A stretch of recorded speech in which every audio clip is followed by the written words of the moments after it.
I swear I should be sponsored by them, shouldn't I?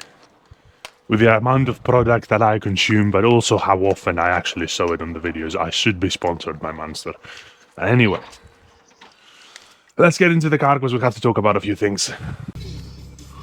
Right, so as we wait for the car to warm up, yesterday I was meant to be at the gym, but my body was feeling like crap. I was sore everywhere, and that was because of the freaking leg day that I did, which I still feel that my quads are very sore, which is crazy because we're 3 days after that day, and it still feels like I'm sore down there, which is incredible. But it just goes to show that you don't need a lot of weight, you just need to do certain stuff correctly. We're after size, we're not after strength.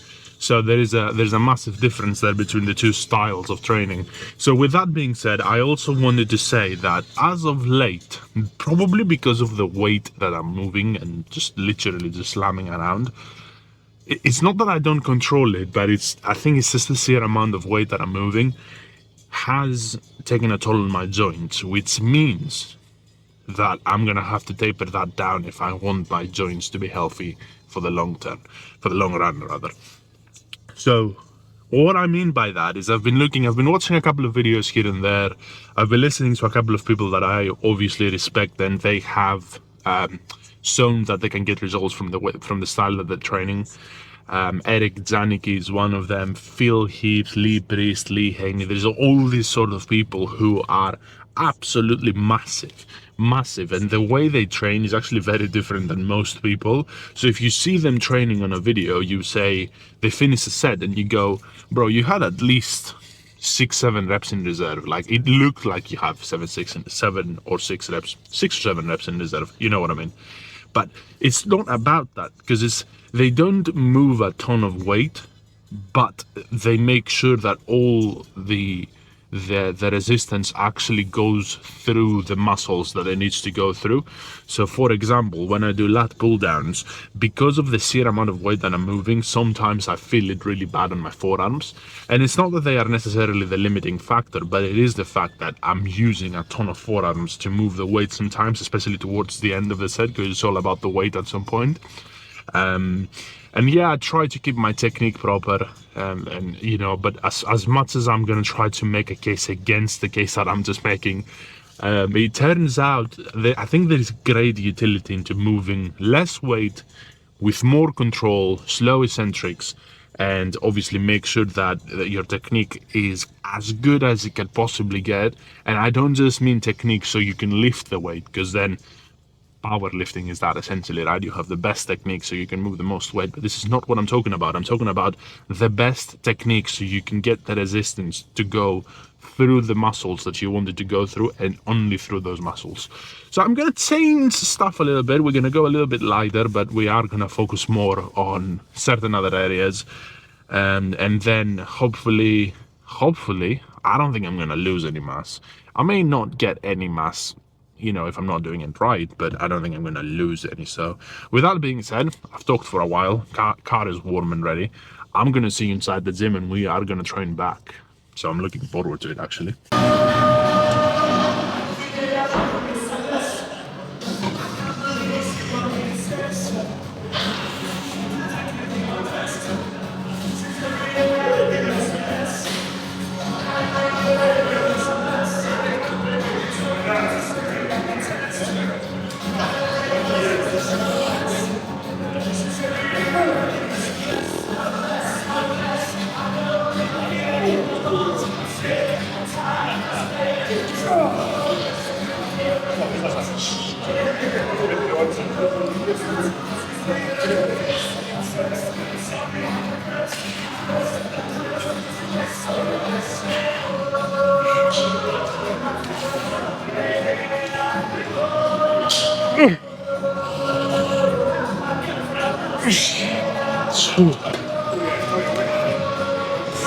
Oh.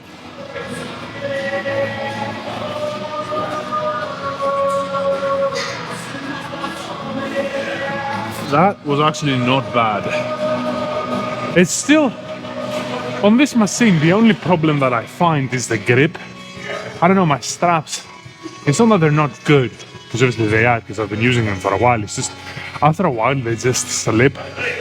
I think this is just a grip issue that the only way around it is to buy new straps that work a bit better, but that's a problem for another time. Now, I wanted to say, what do we have on there? 100 kilo versus whatever we usually do, 140 or whatever it is. But most of the resistance is obviously at the top, so at the stretched position. So this obviously works very well with us, because that's how we want to train. We want to keep the resistance at kind of like the bottom end of the range of motion. So when we are stretched, fully stretched, and then on the way down. So this part is the most difficult part, if this makes sense. This part is the most difficult part. The rest of it becomes easier. It's not easy, but it does become easier for sure. So yeah, that's kind of like how I view it. And again, the people that I was talking about, Eric Zanicki, Dr. Mike, Lee Priest, you can go on and on. There's a huge list of people who train like that, and they've seen incredible results. So obviously, and the thing is, I remember Eric Zanicki saying that his joints don't hurt anymore, which is a nice thought, you know. But I think it's there's some trial and error. You're gonna have to go through a time period where you hurt a little bit. You're gonna have to find out where that sort of, what's the word, where that spot is for you, if this makes sense, in your own body. So you're gonna have to train maybe for years the wrong way, find out that you're actually in pain for a while, and then trying to figure out what's wrong and then fix it eventually. I think we're at that point now. But I'm gonna do one more set, and I'm gonna see you on the next exercise, which is gonna be the porn star machine. We'll find out.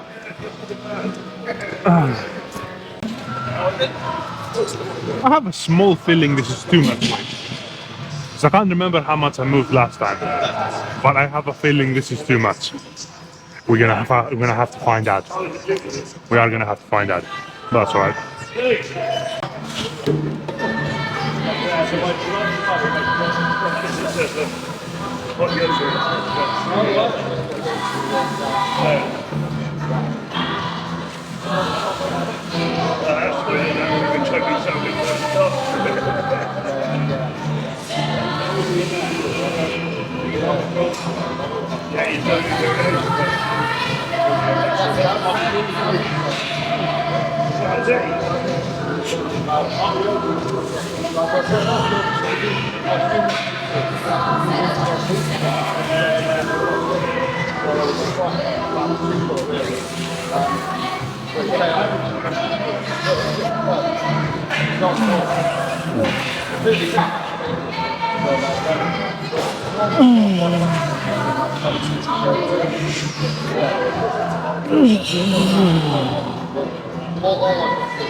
I've got to say already, I feel that my back is about to explode, especially my lats and upper back, because obviously we haven't really done anything for lower back.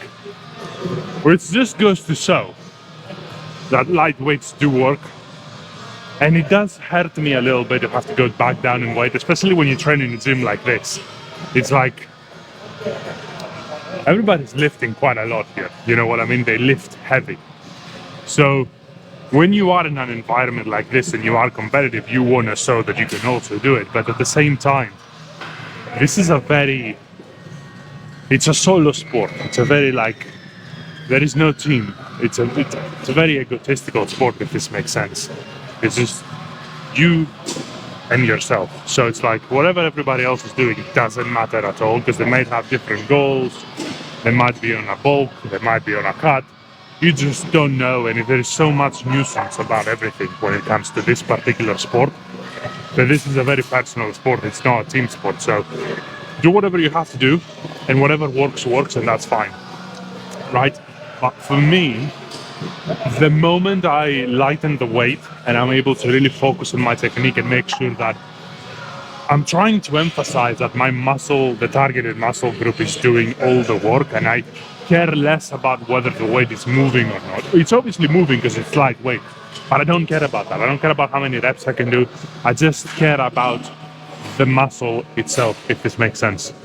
I hope it does, because it's, I don't know how else to say this, but it's kind of like one of these things. It's like the muscle has to do all the work. If you can isolate it as much as possible, the amount of weight that you move has very little to do with it. Obviously, you still want to progressively overload. You still want to do these things, but what I'm saying is, it doesn't matter as much as making sure that the muscle is doing what it needs to do. And because otherwise it's just powerlifting. Because powerlifters, you know what they're trying to do? They're trying to use as many muscle groups as possible to aid them to lift as much weight as possible. This is not what we do at all. It's bodybuilding. It's totally different sport. Right, let's do a set here, because I really like this exercise, in case I haven't said it in every single previous video.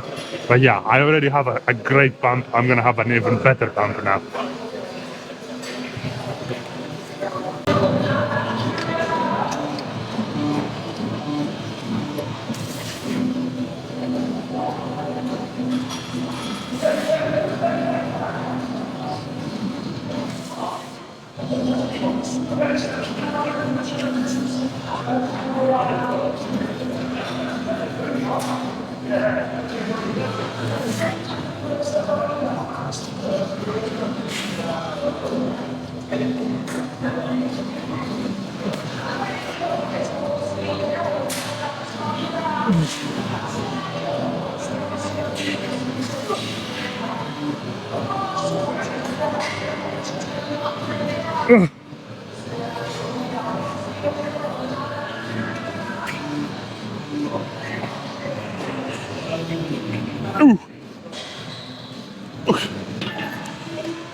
Right, so finally down to the biceps. We're gonna use the preset as per usual. I did go back down in weight, so usually we would do 25 aside. We're back down to 20 now, 20 aside, which is still quite a lot. I might even have to go down to 15 or 17 and a half. I haven't really decided. We shall see. It depends on the results, and it depends on how we feel.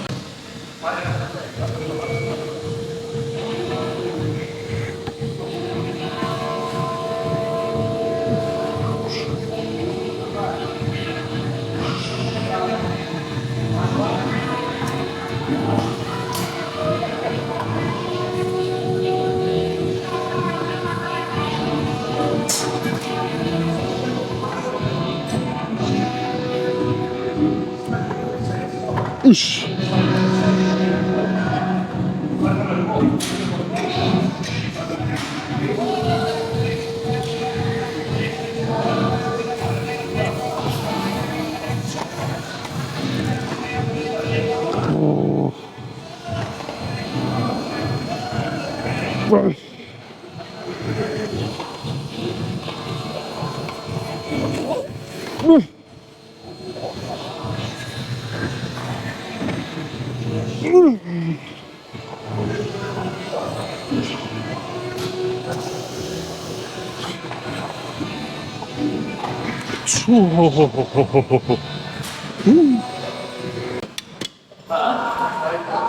Here we are.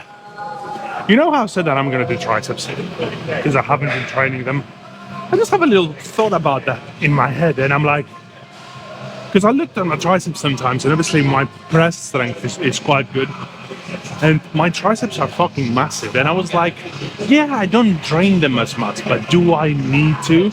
Because this is a good question. So I don't think I need to train triceps. What I do think I need to train, however, is side lats. Although my shoulders are also pretty big, but I think my front delts are quite bigger than my side lats, so I'm gonna have to bring them up. So this leads me to the point that nothing good ever comes by accident, right? When you see someone who's massive, covered in muscles, and you ask them, how did you get that? Not one person who looks like that has ever said, I don't know, dude, I just woke up one day and I look like that. It doesn't happen. It doesn't work like that. He ate a very specific way, he trained a very specific way, he trained a certain amount to get what he needed to do. All his things, everything that he did about that was very purposeful. It was a directed, focused effort with a single goal of getting bigger. So this is kind of like how you have to think about life in general as well. It's like, if you want to make money, it doesn't just happen overnight, and it doesn't just happen by accident, right? You need to have a plan about it. When you don't even have a plan about it, I don't understand how people are expecting to get what they want.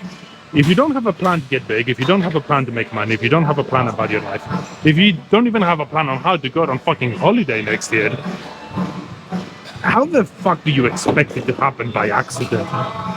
It doesn't happen like that. Everybody who's big knows exactly how he needs to train. Everybody who's making money knows exactly what to do all the time. That's just how it is. You need to have a plan. You need to have purposeful action towards that plan. Otherwise, you're not getting it, because it doesn't happen by accident. Let's do the set. All that just to say that I'm going to do side lats. Because why the fuck not?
Not bad.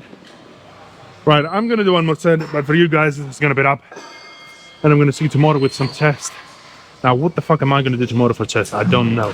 I think I'm just gonna keep the same sort of style of training. So less weight, more focus on the range of motion, more focus on the technique, make sure that the muscle, the targeted muscle, is doing what it needs to do, and not other muscles. I think that's gonna be good enough. So I'm gonna see you tomorrow with it. Till then, peace, and I'm out.